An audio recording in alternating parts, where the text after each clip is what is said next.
record to my computer. There we go. All right. Good afternoon. Thank you for joining us for this week's weekly Wednesday presentation on scams presented by the Attorney General's office. I ask that everyone keep your videos turned off and that you remain muted unless you have a question. Please feel free to unmute yourself and ask questions if you have them throughout the presentation. My name is Alicia Chase. I'm Otsego County's long-term care coordinator. I supervise the Otsego County New York Connects program. And for those who are not familiar, New York Connects is the connection for all long-term services and supports. While my office is under Office for the Aging, we are unique that we are able to help anyone of any age who is looking for help navigating the complicated long-term care system. We can help friends, families, caregivers, and clients who are looking for information and assistance, referrals, and application assistance. If you are unsure, please do not hesitate to reach out. We also have a New York Connects partnership with the Independent Living Center. For those who would like to get in contact with me, you can call Office for the Aging at 607-547-4232. At this time, I'll turn the program over to Stephanie with the Attorney General's office. Good afternoon. I am here this afternoon to present to you a presentation on the current scams that we have going on right now and the impact on the consumer, which would be you. It is March 3rd, 2021, and my name is Stephanie Milks. I'm an Assistant Attorney General at the Binghamton Regional Office for the New York State Attorney General. So, I wanted to start off by talking to you guys a little bit about scamming and maybe some statistics, not so much fun facts, but statistics that kind of are astonishing or remarkable. People don't really think about it that often. Around 50% of people that are contacted by a scammer will engage with them. Not necessarily the fact that you'll lose money, but you end up falling for some of their tricks before you realize, most times people realize that they're actually scamming you. There was a study done by the Better Business Bureau along with a couple of other agencies, and they found that 53% of all people that scammers approach will engage with them, and 47% of people will automatically become suspicious and ignore the approach. For those that engage, though, 30% do not lose money and 23% do. So you think to yourself, if 23% of people lose money out of the 53% of people that actually engage with scammers, why do people keep doing this? And the answer is because it's very lucrative for them. Even though 23% of people lose money and not the other percentage, not the higher percentage that you would expect, they get something for nothing. So of those people that scammers approach on social media, and social media has been a big thing, trending. People are using it more frequently. There's more platforms out there. There used to be just, I don't know what it was, MySpace, and then it turned into Facebook. Then we moved on to Instagram and Snapchat and TikTok, and I don't know any of the other ones. But on the people that are approached by scammers on social media, 91% of people engaged, and 53% of those people lost money. When we're looking at fraud statistics, social media becomes a big concern. And that's because our guard is often let down when we're using social media, and because we often feel like we're surrounded by our friends and family, people that we choose to interact with on social media. It's easy for scammers to get in this way. 38% of people that were contacted by debt collection fraudsters engaged, and 12% of people lost money. A lot of times, and we're going to talk about this within the presentation, when people are contacted by scammers that try to act like debt collection people, they're more likely to fall for the scam because they're already worried about their money, and they're already concerned about their financial situation. And that makes those people vulnerable and easy targets for scammers. The objectives that I wanted to talk to you about and want you to get out of this presentation are the impacts of scams, the types of scams that are out there so that you're well educated, and maybe if you encounter one of them, you'll be one of those 47% of people that just immediately become suspicious and walk away. That's the goal, to raise that number. And then also tips to help you not fall victim to a scam, and what to do if you do fall victim to a scam. A few more statistics for you because they're just kind of astonishing numbers. In the United States, 1 in 10 adults will fall victim to a scam or fraud every year. So if there are 10 people watching this right now, then 1 of you will fall victim to a scam this year. Americans are significantly more likely to be victims of identity theft than any other nationality. Over 791 million identities were stolen in the US in the year 2016, and that number just keeps on increasing. A lot of times, as we're talking about these scams, keep in mind that not only are these scammers trying to get their some money out of you in the immediate return for their investment of their time in trying to engage with you and scam you, but they might also end up that they steal your identity, and they do so much more damage than just a one-time theft. So we'll talk about that a little bit at the end. Over a quarter of the shoppers that are victims of online shopping fraud attempts happen on Black Friday. Every month, around 1.5 million new phishing sites are set up. We're going to talk a little bit about what phishing sites are and what phishing in general is. 83 million Facebook accounts are fake.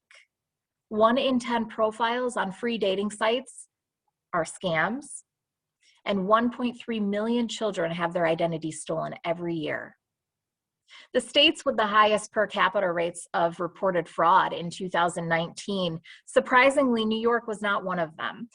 They were Nevada, Florida, Delaware, Maryland, and Georgia. For reported identity theft in 2019, the top states were Georgia, Florida, California, Texas, and Nevada. New York ranks number 12 with 656 reports per 100,000 person population and 128,208 number of reports made. Now here's the surprising thing, because common sense would tell you that when people are over the age of 65 or so, they are more likely to fall victim to a scam and more likely to lose money. However, younger people report losing money to fraud more often than older people. So between the ages of 20 and 29, about 33% of those people are victims of fraud. And between the ages of 70 to 79, 13% of people. However, when we're looking at the people that are age 70 or above and they have a loss, the median loss, the amount was much higher. So for ages 20 to 29, the median amount of loss for somebody that falls victim to a scam is $448. Whereas if you're in the ages of 70 to 79, the median loss is $800 if you were to fall victim to a scam. And ages 80 plus, $1,600. 1 in 5 scam complaints come from someone over age 65. And there is often an increase in fraudulent activity after a disease outbreak, such as COVID-19, or natural disasters, such as wildfires and hurricanes. So let's talk about the types of scams that there are. There are phishing scams. Phishing is a catch-all term used to describe a scammer who pretends to be like a trusted person, such as a banker or a service provider or mortgage company. And what they do is that person who is pretending to be a legitimate person, they trick you in order to have you share your private information that can be used against you. So despite the low rate of success of these phishing scams, they're most often the scams reported by people. There are also phishing websites. Now, phishing websites are becoming more frequently used. These phishing sites are spoofed sites posing as real company websites and attempt to trick you into entering your details. So if you actually think it's Amazon or your clothing website that you like to shop on, they might have you put in your credit card information in order to purchase something, but in fact, it's not a real website. And what they did was they just gathered all of your personal information, such as your credit card number. These sites often look legitimate and can be hard to spot. So what we suggest is that you check the website address bar up at the top for any spelling mistakes, missing forward dashes, or any other details that don't seem right. 90% of data breaches with companies come from phishing. And if you're unsure, what you should do is a quick Google search for the company to see if their official site pops up, as well as a list of the scamming websites. And if you're ever in doubt, then enter an incorrect password or enter incorrect information and see what happens there. That way you're not giving out your personal information. There are also social media scams. Complaints about scams that started on social media more than tripled last year. And that's because, again, social media is on the rise. We have different platforms that we're using now. We have Facebook and Instagram and Snapchat, TikTok, and many other ones. Again, I don't know any of the other ones. People reported losing more than 117 million to this type of scam that would be on social media. And that's just during the first 6 months of 2020. And that's compared to 134 million for all of 2019.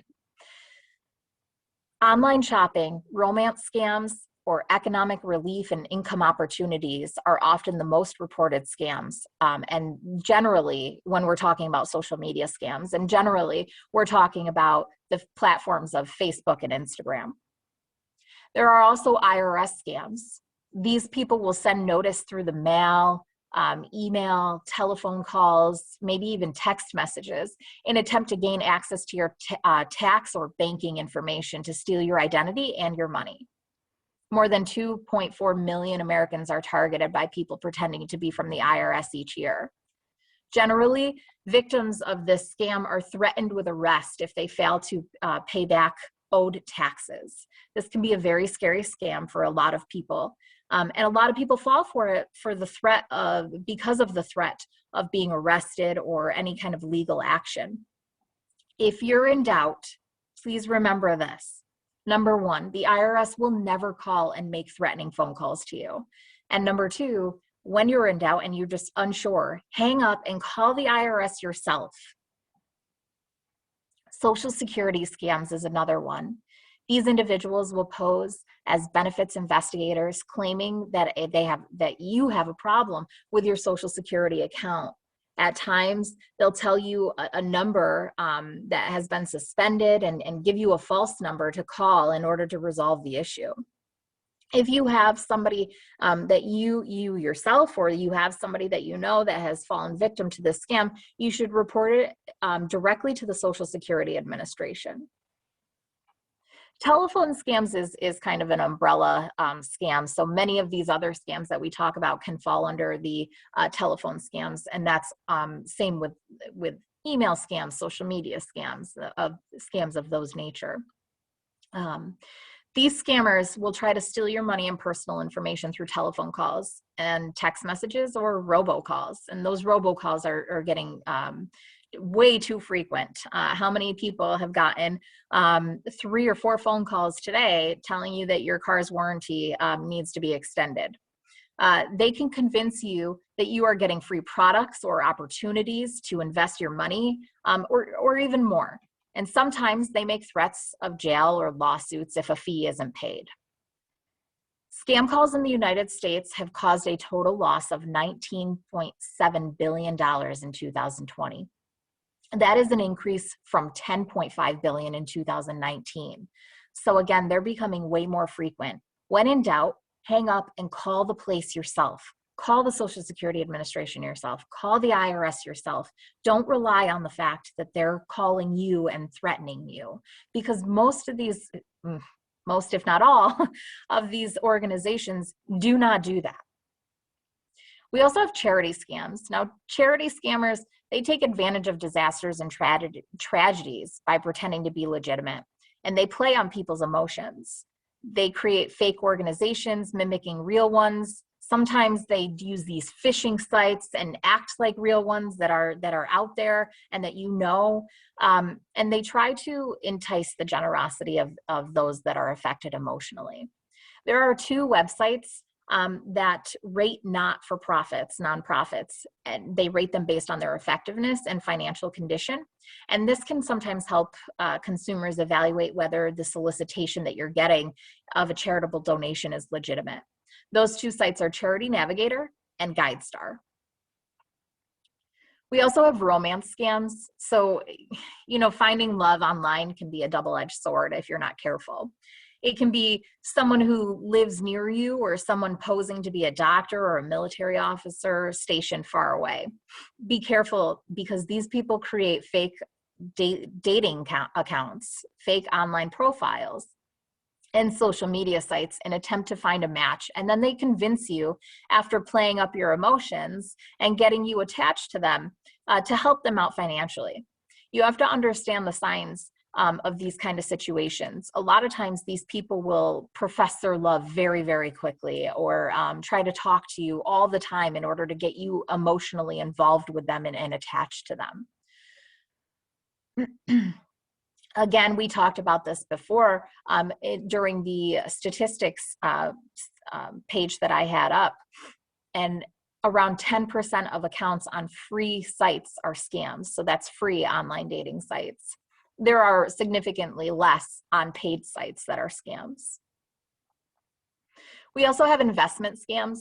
So these scammers will ask you to invest money to earn a higher return without financial risk.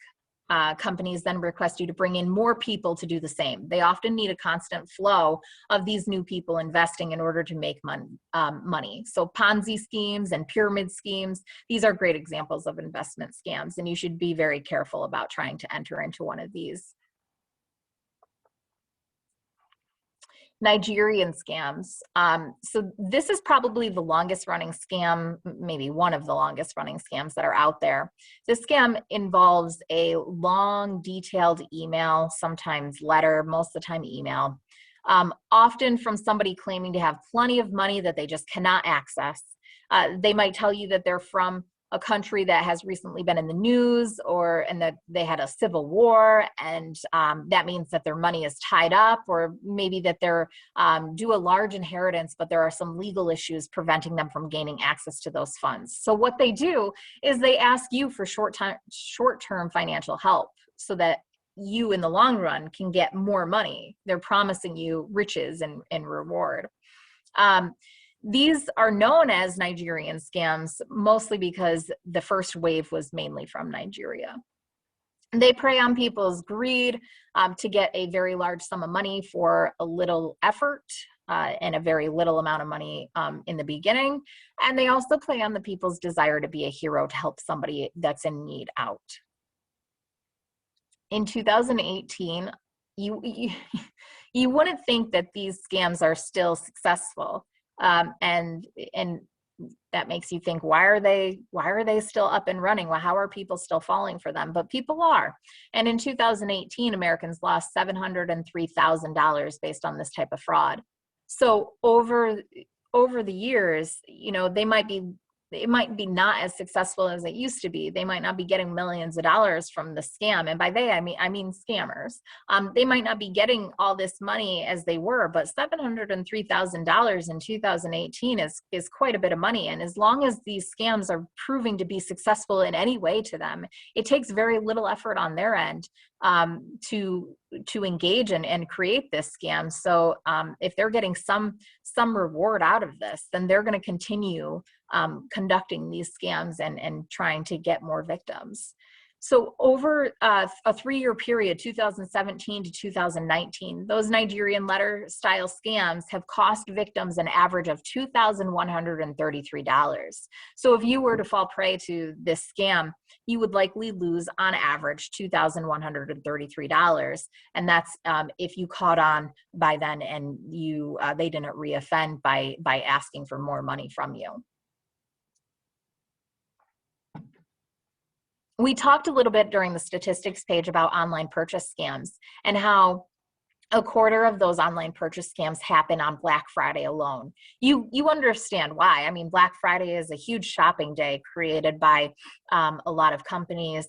And so it gives scammers this opportunity to get online and to try to give people great deals. But in fact, they're not real websites and they're not real purchases. They're just taking your money and they're taking your information. Online purchase scams were among the most highly reported successful scams documented last year.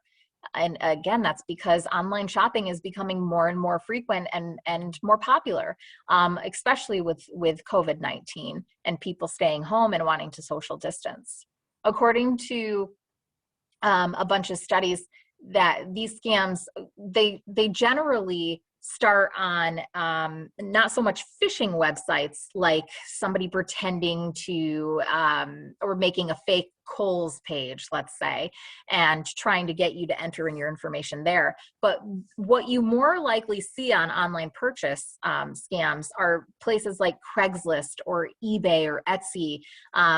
These are websites that directly connect sellers to buyers. So what happens is, at its most basic level, these scammers will list items and they'll collect payment from buyers, and then they'll never ship the goods. Conversely, scammers will sometimes pay for items with bogus checks and then ask for a refund for accidentally overpaying. We also have fake tech support scams. Tech support scams typically take the form of an advertisement email or a pop-up that warns users that their computer may be infected with a bug or a virus. Once the user engages, the scammer will then pretend to be an IT professional and badger the victim to hand over the money in exchange for a phony tech support. A few years ago, I remember there was this scam, fake tech support scam that was going around where there was a pop-up window that would show up on people's computers, and it would say something along the lines of, the FBI has seized your computer, or something along those lines. And then you had to call a number, and if you were to call that number, they would tell you that you have to pay such and such money in order to be able to access your computer again. That is a fake tech support scams. Unfortunately, our seniors often fall victim to these scams. Employment scams is another one. So in this scam, a person will pose as a potential employer and fool victims into thinking that they're being offered a job or considered for a position. From there, they will then trick the victim into sending money to be spent on either training or equipment. And they also might carry out a fake check scam using a bogus paycheck and accidentally overpaying and asking for some money back. So people should be aware of these employment scams. The problem is that these are also on the rise as employment, or people seeking employment, is becoming more and more popular because of the different effects of COVID-19 and shutdowns and work from home.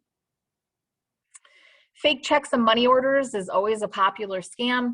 This is a scheme that relies on scammers sending victims a fake check, getting them to deposit them, and then asking for some money back via a wire transfer due to supposed overpayment.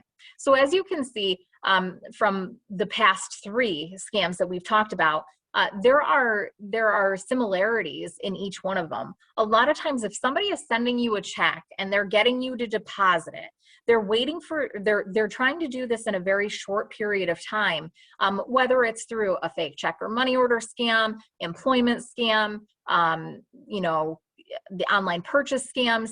If they're doing something like this, where they're sending you a check that's over the amount of what you were promised or what you're asking for an item, then they're going to try to get you to deposit that into a bank and immediately write them a check or send cash for the overpayment before the bank finds out that that check is not real.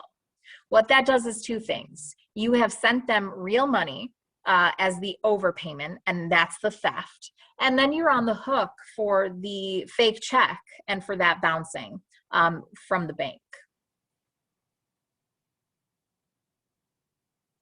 We also have phony sweepstakes and lottery prizes. So this scam disproportionately impacts people who are living in with financial insecurity. So people that are living paycheck to paycheck or living beyond their means oftentimes are the people that will fall victim to this scam. In this scam, the person will trick victims into believing that they have won a sweepstakes or lottery, but they first must pay a fee up front in order to claim their prize. The person pays the fee, and then there is no prize. Fake tax collection scams.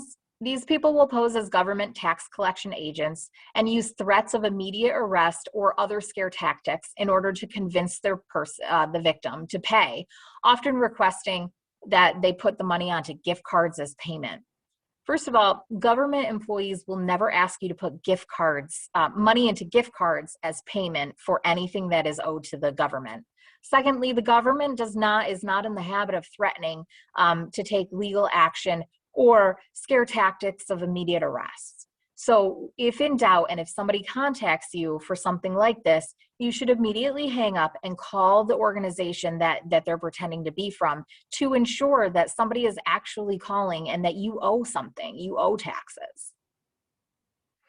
Fake debt collection scams. They're very similar to fake tax collection scams. This scam hinges on people pretending to be debt collectors and harassing victims to pay debts that they don't actually owe. So this scam tends to be more successful than the fake tax collection scams because a lot of people recognize that government employees would not threaten immediate arrest or engage in scare tactics that are often used in those scams. However, a lot of people have an understanding or think a misconception that debt collectors, not tax collectors, debt collectors will engage in something like that.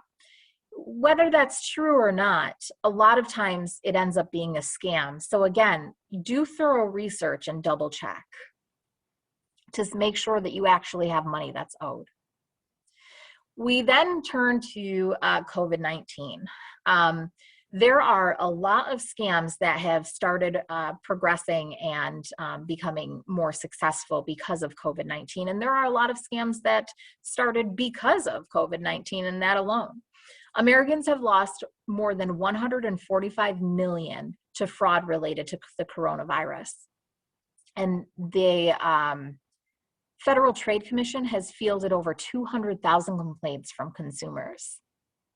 This ranges from anything from people selling products that are claimed to cure or prevent COVID-19, or people advertising fraudulent coronavirus antibody tests or vaccines. Many people are trying to scam as sources of coronavirus stimulus, relief, or even marketing a cure or preventative treatment. So I want to talk a little bit more in depth about COVID-19 scams, since this is a big hot issue and this is targeting a lot of people. What we have is the 6 or 7 most highly effective and most popular scams related to COVID-19. We have vaccine-related scams, fake vaccine cards, and phony COVID-19 cures. Those three kind of scams I can kind of talk about all together. So a lot of times what people will try to do is they will try to sell you anything that is fake, claiming that it will prevent or cure COVID-19. The AG's office has seen dietary supplements, toothpaste, all sorts of crazy things that are claimed to cure or prevent COVID-19. And the Attorney General's office has also sent cease and desist letters to a lot of online companies telling them to stop selling these products from third parties that are having this claim and cure out there, this vaccine-related scams or fake vaccination cards or phony COVID-19 cures. A lot of times some scammers will try to sell you vaccines to send right to your home, or they'll try to tell you that they have the right equipment to properly store COVID-19 vaccines. Fake vaccination cards are popular for people that don't really want to be vaccinated, but think that they need a vaccine card in order to be able to travel or anything else.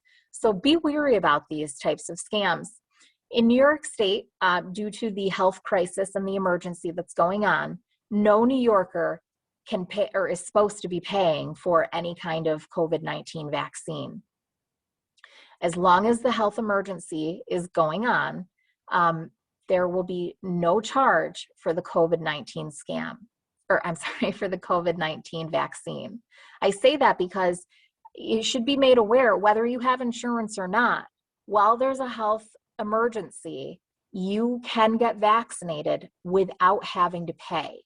So if you're being targeted, or you're engaging with somebody that's trying to tell you that you can jump to the front of the line to get a vaccine and all you have to do is pay, or that you can get vaccines sent right to your home, or you can get the vaccine early, anything like that, all you have to do is pay. You should be suspicious at that point, and it should be noted that it's likely a scam. Some of these things can be very harmful to put into your body, and some of them are just they don't work. A complete list of the groups of eligible COVID-19 vaccines that are available are on the New York State Health Department website, so you should check that out. It's not currently available for the general population. It's going through stages of who gets it first. So check the Department of Health's website before you start engaging with these people that are trying to get you to pay money for some kind of cold storage device to maintain vaccines or vaccine itself. Okay. We also have price gouging. So price gouging is where consumers will go to a store or to a person and they will sell them something that is way overpriced. So PPE is a good example, right? So face masks or hand sanitizer, things of that nature. So what you should do, toilet paper is always a good one too. New York's price gouging statutes prohibit selling these goods and services during periods of abnormal market disruption for any unconsciously excessive price. So if something like that is happening, you should contact the Attorney General's office to file a complaint. We also have a problem with health clubs. So as you know, during the coronavirus stay at home and shut down, a lot of health clubs, gyms, have been closed down, or the number of people that they take at any given time to be able to work out now that they've reopened has dramatically decreased. So as a consumer, you should know your rights. New York Health Club law authorizes gym members to cancel their membership under certain circumstances, including after the services are no longer available or substantially available as provided in the contract because of the gym's permanent discontinuance of operation or substantial change in operation. So if this is happening, then it requires the gym owner to provide monetary refunds, not credits, within 15 days. Puppy scams. This is becoming a very popular scam. If you ever look on Craigslist, I believe it's in the community section, and you look under pets, there's a lot of animals that people put up for sale or for a rehoming fee, let's say. The pandemic has dramatically increased these scams, and that's because the pandemic has dramatically increased the demand for pets in general.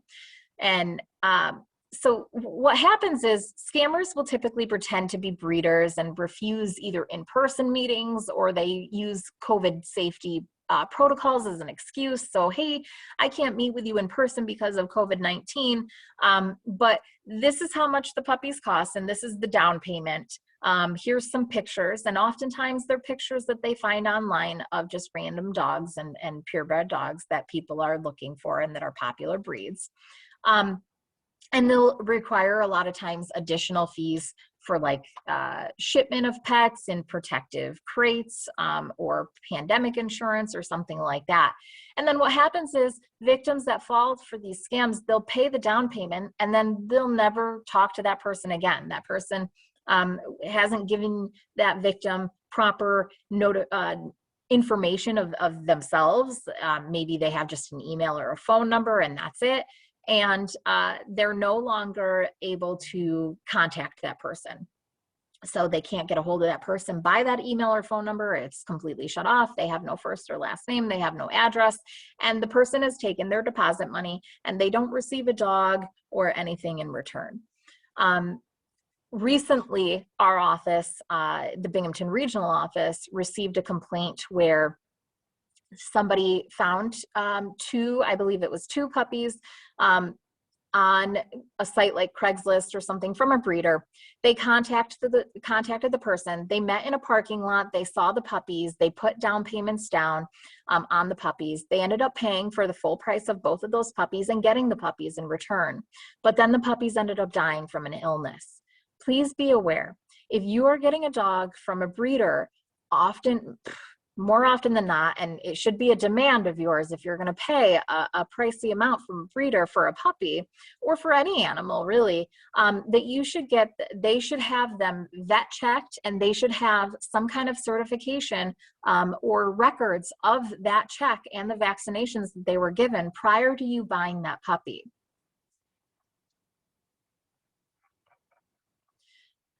The last scam I want to talk to you about related to COVID-19 is it's a fairly new scam, and it's called QR code frauds.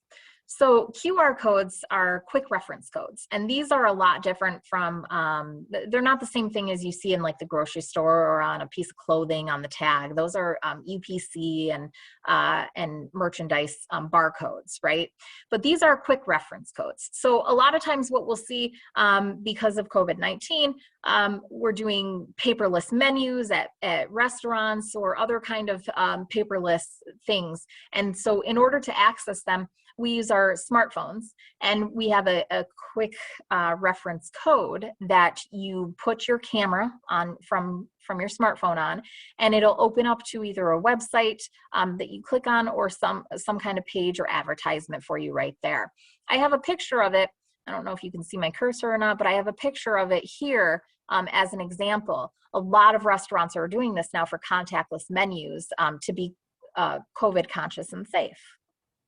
So the basic scam for QR codes is somebody printing a malicious QR code, and then they put it either just on a publicly accessible area, I don't know, like a park bench or a telephone pole or something like that. And they're just hoping for people to be like, oh, I wonder what this is, and use their smartphone to access the quick reference code. And then they get into their phone. The scammer will get into that person's phone because you've used that quick reference code, that QR code. Another way that scammers will do this is by printing malicious QR codes and then sticking them on top of a QR code that already exists for like the contactless menu or something along those lines. The more complex scam would be QR codes that can be used to make payments for goods or execute money transfers. So what can QR codes do? They can add fake contacts or nefarious contacts to your contact list. They can connect a device to a malicious network. They can send text messages to one or all of your contacts in the user's address book, complete phone calls with a telephone number that imposes charges on the calling phone, send payments to destinations where it cannot be recovered.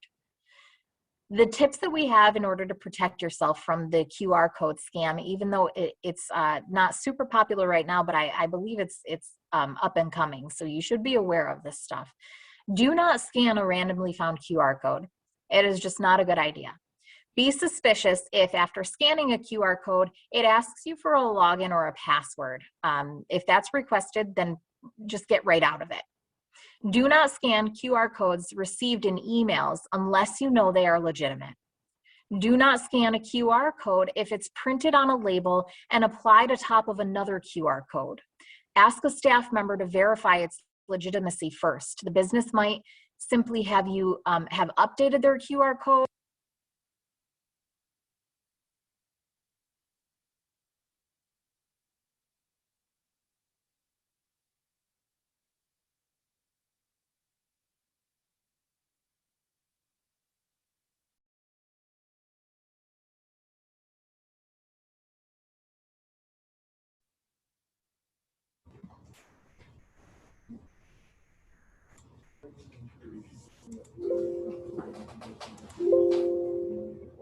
I'm gonna mute you because we lost your sound. No.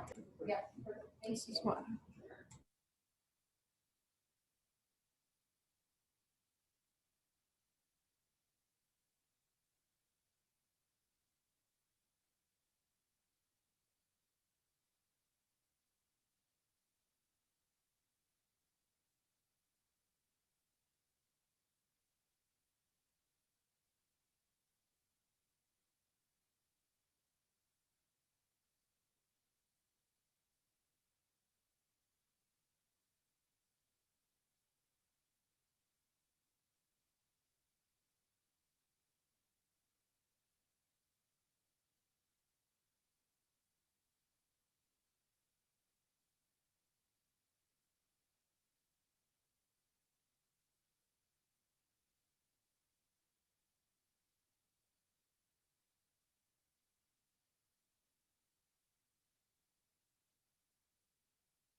I'm not sure why.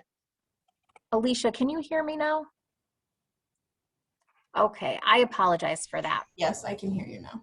Sorry about that. I don't know what happened. I heard you say that we were gonna go off of COVID-19 to this, and then you were missing. Okay, all right. Well, that's good because I only got through the first one, so we'll start again.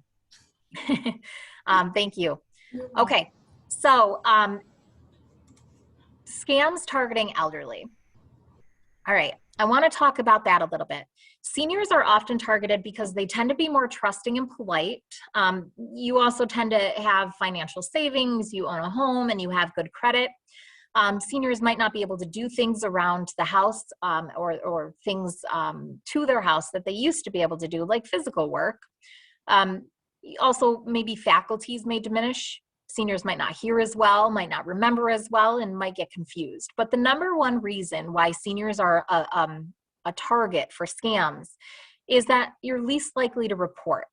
A lot of times the elderly, when they lose money to a scam, they say, oh gosh, I just lost that money.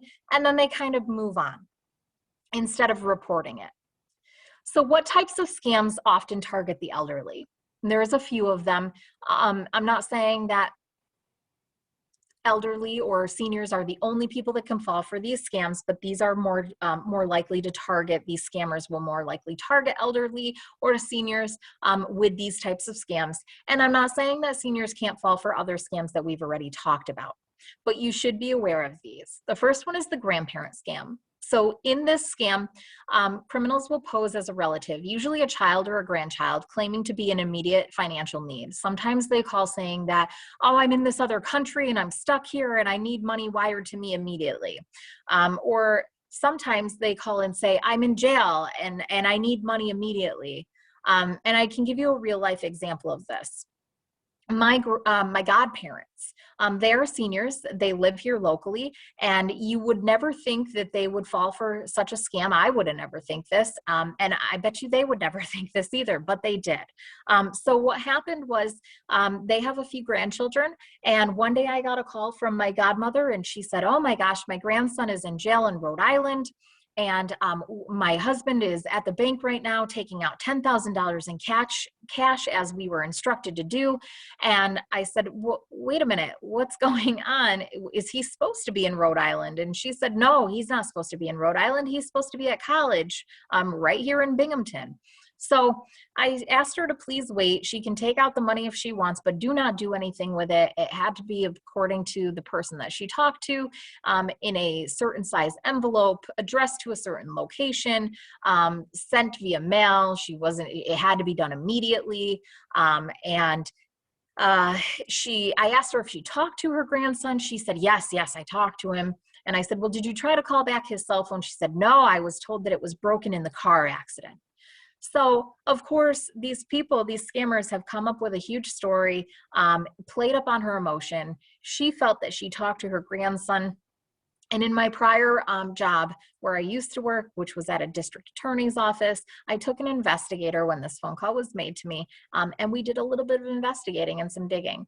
And it turns out that her grandson was at his college in his dorm room and had absolutely no knowledge of this scam that was going on. She did not, in fact, talk to her grandson, but because she was at such a high emotional state, she probably heard exactly what she wanted to hear, and she wanted to hear her grandson. So she thought that that's what she heard. We called back the number that was called to her. They immediately hung up on us. This was a huge scam. Now, luckily, we were able to get that money deposited back into their account and not sent out to these scammers that would have taken their money, and she would have been none the wiser. She would have had no idea until it was too late. This is super common.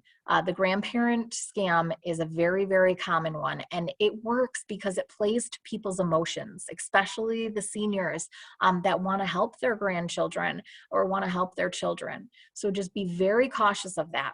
The first thing I would recommend is to hang up and call your actual relative. Chances are they're going to answer and they're going to have not one clue about what you're talking about. And then you know immediately that that's a scam. If you didn't know if your child was traveling or your grandchild was traveling, chances are they didn't travel out of state or out of country. So check on that. And try your hardest to take a deep breath and not make everything so immediate. A lot of times scammers, whether it's these types of scams and the ones that we're going to talk to, or any other ones that we've already talked about, they play on immediateness, right? They want something immediately, and they play on you making an immediate decision. So if you're more likely to give them an answer right then and there and pay money right then and there, then you're more likely to fall for that scam. So just take a step back, take a deep breath, do some thorough research, and figure out whether or not that's in fact the case. They also, seniors are also targeted by government impersonation scams. Criminals pose as government employees and threaten to arrest or prosecute people unless they agree to provide funds or other kind of payments. Home repair scams, this is a huge one for elderly. Criminals will appear in person. More often than not, it's always in person with these ones. And they will charge homeowners in advance for home improvement services that they will either never provide or do such shoddy work that their home might be in the same condition or worse off condition in the long run. I want to give you a few examples of this because this is very, very common. And unfortunately, we see it a lot for elderly and seniors. So as I mentioned to you just a few minutes ago, prior to my job here at the Attorney General's office, I worked at a district attorney's office. And during my time there, I saw a lot of home improvement scams. We call them lien laws, grand larceny lien law, under a lien law theory. So there was a family group that was going around a few years ago. and they would target elderly people. Either the elderly people were either outside or somehow they knew they were elderly. They would approach them to their door. They would knock on the door and they'd say, hey, we do home improvement and we do roof repair, and we see that your roof needs to be repaired. Now, you don't have to be elderly to think to yourself, man, when was the last time that my roof was redone or it was repaired in some way? Because roofs don't get done every year or 2 years, 3 years. It tends to be 10, 15, 20 years before a good roof needs to be reshingled, or new metal needs to be put on, or whatever the case may be, or any kind of repairs need to be made. And then you combine that with the fact that seniors oftentimes have diminished faculties, such as confusion or hard time remembering when things were done. And the senior person will say, oh, yeah, no, you're right. Maybe my roof does need to be done. And this group of people was going around and they were targeting elderly. I believe we had 10 or 12 elderly people that they targeted, and they would charge them a crazy amount of money, $15,000, $16,000, which might not be a crazy amount of money if somebody had to redo a whole roof, tear it all apart and put brand new shingles or brand new metal on there. However, these people would either never do the work, or they would crawl up there on top of the roof and they would do such shoddy work by using used materials or the same materials, or just putting holes where it shouldn't be. And it would either leave those roofs in either the same condition or worse off condition. And it would leave these people with the amount of money that they got afterwards, after spending money on shoddy materials, if they spent any money at all.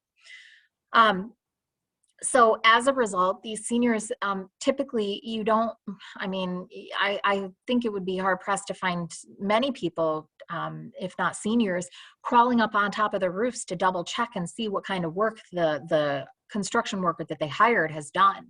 So they'll tell these people that they're done, and then the seniors will be none the wiser until they're gone and they can't get a hold of them again when the roof starts leaking or something goes awry.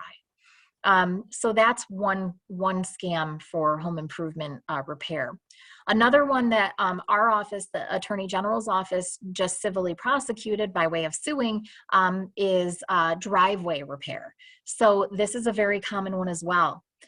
This group of people, specifically this person that we just civilly prosecuted, is Rodney Cooper. Now, throughout my boss's 20-some years at the Attorney General's office, he has prosecuted many of his family members for the same exact thing. So please, we don't like to tarnish any names, but be careful and be aware if somebody approaches you and says, hey, can I fix your driveway? Or I just did the driveway down the street and I have extra material. I see yours needs some repair. I can do that right now for you. And their name is last name Cooper. Be aware of that. Do your research and make sure you're getting estimates. A good homeowner will get 1, 2, 3, 4 estimates in addition to the original offer that was given to them before they hire somebody to do such large repairs. And let's be honest, if your driveway is in such a condition that the whole driveway needs to be redone, it didn't happen overnight. So you can wait a few more days to get some more estimates to make sure. Now, this Cooper, Rodney Cooper, he would target the elderly because he would just drive around, and when an elderly person was outside of their house, he would then go right to their house and start engaging in conversation with them. A lot of times senior want the companionship and somebody to talk to, so it's easy for somebody to engage, a scammer to engage with them. Unfortunately, Rodney Cooper would also start doing the work before the person even said yes or no to doing the work, before the contract, that either oral or written, was made. And then that left the senior person feeling like they had to pay and they had to go through with the contract after the fact. So these are things just to be aware of. And it turns out that he used like $10 worth of material for a $6,000 job that was paid for, things like that. Home repair scams are huge, especially around the spring and summertime. So as a senior, be cautious, be aware, do your research, look up the company. Look them up online, talk to family members, get more estimates. If you decide after talking to somebody, even if that's after a cold approach to your house, that your roof needs to be redone, go and get some more estimates before you decide on somebody to do that for you. We also have family and caregiver scams. Relatives or acquaintances of an elderly person take advantage of them and or otherwise take their money. So as a senior, I just want to caution you to be cautious and be aware of who you're signing off as your power of attorney. Make sure that they can't make huge gifts to themselves, monetary gifts to themselves or to other people other than what your wishes are. Anti-aging products. Let's be honest, this type of scam will get pretty much anybody. But a lot of times seniors want to make themselves look younger, or they put a lot of emphasis on their physical appearance in our society anyway. So a lot of people want to find treatments that will conceal their age or help them conceal their age. And scammers will advertise anti-aging products that are either worthless or even harmful to somebody. So please be aware of where you're getting your products. Again, do your research. Medicare scams are another one. In these scams, people will pose as Medicare representatives and get seniors to give them their personal information, such as their Medicare identification number. What these people will do, these scammers, they will then use this information to bill Medicare for fraudulent services and then pocket the money. We also have counterfeit prescription drugs. As prices of prescription drugs increase and seniors look for cheaper costs for these medicines because either their insurance doesn't cover it or they don't have insurance, seniors will often look to the internet. Unfortunately, scammers are aware of this and they set up fake websites that advertise cheap prescription drugs, which are usually counterfeit or just plain old sugar pills. And, you know, to be honest, they could also be harmful for you. So be careful with this. And lastly, we have funeral scams. There are two different types of funeral scams that we really know about. In one of the funeral schemes, the scammer will use obituaries to find out information about the deceased in attempts to extort money from family members or grieving spouses. They'll claim that the deceased has an outstanding debt that must be paid immediately. A lot of times people will fall victim to this because you're at a vulnerable state and are more likely to pay the fraudulent debt, the debt that just never existed. And then in another scheme, dishonest funeral directors might try to deceive a senior by capitalizing on their unfamiliarity with the funeral costs and sell you unnecessary services, such as a casket when the deceased is going to be cremated. So just be aware of this. It's always good to have a family member or somebody that you trust to talk to when you're dealing with funeral arrangements. Okay, so what do you do to not fall victim to scams? There are a few things here. First is stay educated on the newest types of scams. Don't click any links or download things that you see in unsolicited emails or text messages. We're getting unsolicited text messages all the time now. I just got one the other day on Wednesday at about 4 o'clock that said something about how every New York State DMV person, somebody that owns a car has to register for a registration complaint and to click there onto the website in order to register. Every New York State person has to do it. And it took me a minute. I read it over a few times and I thought, no, this is definitely a scam because the DMV would not be texting me.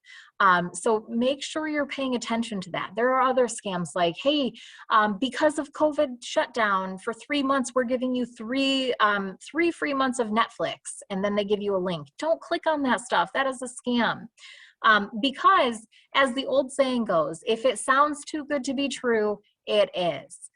Especially in this day and age, we don't get anything for free. So again, if it sounds too good to be true, it is. So please don't click on any links or download things that you see in unsolicited emails or text messages, because this could lead to it could spiral out of control and lead to a whole variety of issues for yourself, including, but not limited to, identity theft. Take time to evaluate whether a solicitation is legitimate. Do not give out your personal information over the phone. Use unique and robust PINs and passwords. 1, 2, 3, 4, 5, 6, I believe, is the most common password still used. Hackers, people trying to get your information, that's the first thing they're going to try to do. So come up with some unique or robust PINs or passwords. Shred needless papers and documents and keep others in a secure place. I jumped to that one instead of going to the annual credit report one, and I'll jump back to that because it kind of goes along with your unique and robust PINs and passwords. If you want to try to make a more secure passwords and PINs for yourself, do that.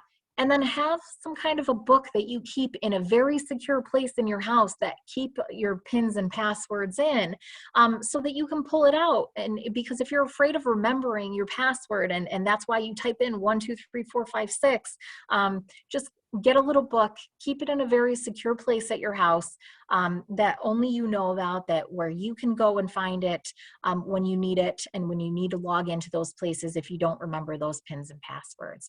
And then shred needless papers and documents, because we talk about how technology is growing, and especially with COVID, people are working from home now, so internet is becoming this huge thing, and technology and Zoom meetings and Teams meetings and everything like that, and doing work from home.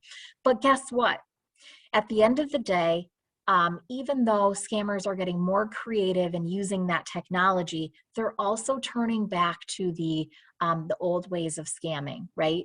So they're also going through personal documents that you haven't shredded, right? And getting personal information. They're also going door to door and making those telephone calls. Also, run an annual credit report for yourself. This will tell you if anything suspicious is open and running on there. If you have a credit card that you didn't open that all of a sudden shows up on your annual credit report, then you can call and figure that out. Share your scam stories that either happen to you or that you hear about with your friends and family. Spreading the word is what needs to happen in order to educate everybody. Just like stay educated on the newest types of scams, look to your local news, your national news, your international news. Look to social media when it comes to your local district attorney's office or your local police departments. Oftentimes they will put those warnings up on their social media, like, hey, there's this new scam going out there. Look to the Office of Aging or Actions for Older Persons. There are always educational PSAs out there about the newest types of scams and what people should look out for and what's most popular at any given time, or what they've gotten a lot of reports about. And then finally, keep your personal information private on social media. You would be surprised at how many times people can figure out passwords, or people can get information in order to try to make some kind of emotional connection with you to extort you later on for money through personal information that you post on your social media. So what should we do if we do fall victim to a scam? First thing is to report it to your local law enforcement. To law enforcement. It doesn't necessarily have to be local. For New York State, it could be the New York State Police. It could be your county sheriff. It could be your local village or city police department. It could be your DA's office or the state attorney general's office. If you want to report instances of fraud to the Attorney General's office, we encourage consumers to file complaints by completing and submitting a Consumer Frauds and Protection Bureau online complaint form, or calling 1-800-771-7755 if you're unable to submit a form online. You should also call your financial institution. You should try to stop the payment. Now, you should be made aware that most scammers, if they're receiving a payment from you, by way of like check or money order, they will deposit that immediately and you will never see that again. However, if you're fast enough, maybe you can get your financial institution to stop the payment. You could also cancel your credit cards in case your identity was stolen, and ask for new credit cards to be issued to you from those credit card companies, just in case your number was compromised. You should also run an antivirus scan on your computer to make sure that there are no existing viruses on there, no hackers are in there stealing all your information. You should change your passwords to any of your secure websites that you use, any organizations that you go on, like your financial institution. This is a big one too. You should put fraud alerts on your credit report. This will, so that if something happens, if you think that you are at risk or somebody stole your identity or somebody scammed you and therefore your identity could be compromised, putting a fraud alert on your credit report will, number one, notice companies to the fact that you put a fraud alert on your credit report so that they should be suspicious and maybe take extra action to contact you in order to open up that credit card or try to take out a second mortgage on your house. But also, it also works in your favor because it alerts you if something suspicious is going on. Protect your retirement accounts, Social Security accounts, and your investment accounts. This is something people don't think of, but make sure that you protect these accounts as well. And finally, retain all records of the sale, including advertising and written communication when it comes to some sort of fraudulent product that you were trying to buy or that was being sold to you. And that's for when you make a report to any kind of law enforcement agency.